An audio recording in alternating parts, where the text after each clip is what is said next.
nothing here has changed. Essentially, 6 years ago, on August 5th, 2019, we were placed under house arrest. There were mass detentions. And today, as you can see, I have been placed under sort of like an arrest because we are standing in front of the PDP headquarters and I'm not being allowed to move out. I'm not even being allowed to stage a peaceful protest. So nothing here has changed. You know, there's the sense of siege that existed 6 years ago that still very much exists. But BJP claims that there is prosperity, there is development, and there are no hartas, there are no calendars.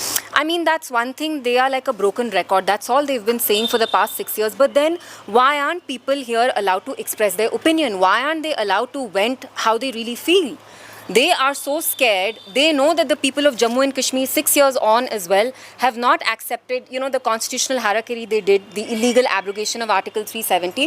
So they fear कि अगर हम सड़कों पे आएंगे तो ये उसको handle नहीं कर पाएंगे. तो यहाँ के लोग इज्जत ज़्यादा चाहते हैं. Dignity, they want dignity more than peace, more than development.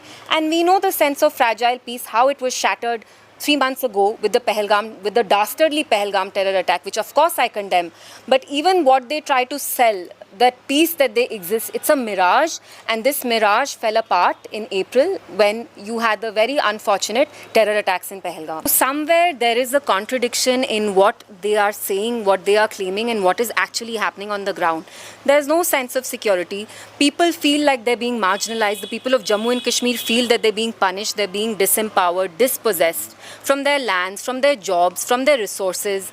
There's a palpable fear, and that fear is justified. So I don't know what world they are inhabiting, and I don't know what world we are inhabiting.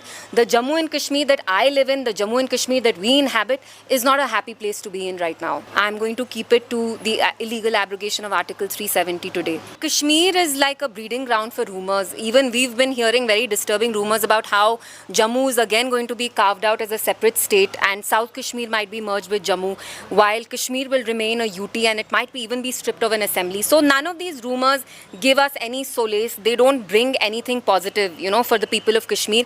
If anything, they only further the sense of alienation they feel. If you claim to take a decision for the betterment of the people of Jammu and Kashmir, they should at least be involved. Why is it that it's always disseminated? Whatever has to happen to us is being told to us in the end. We are not even being involved in that process. 6 years ago as well, we were told through the parliament, the people of Jammu and Kashmir were not even involved in this decision, which of course was an absolute constitutional harakiri. So for the people of Jammu and Kashmir, they are never involved. Every decision is imposed upon them, and every decision amounts to a betrayal. It amounts to a collective humiliation. It's my personal opinion that we should not parrot BJP's agenda. BJP's agenda is to keep asking for statehood. I would still say, I maintain my stance that all the parties in Jammu and Kashmir, whether they're national, whether they're regional, they should come together on the same page, and they should wage a peaceful fight for the restoration of Jammu and Kashmir's special status. Statehood is not our fight. Statehood is not is not what we are seeking. We are seeking for the restoration of Jammu Kashmir's special status. Let us not ourselves shift the goalposts.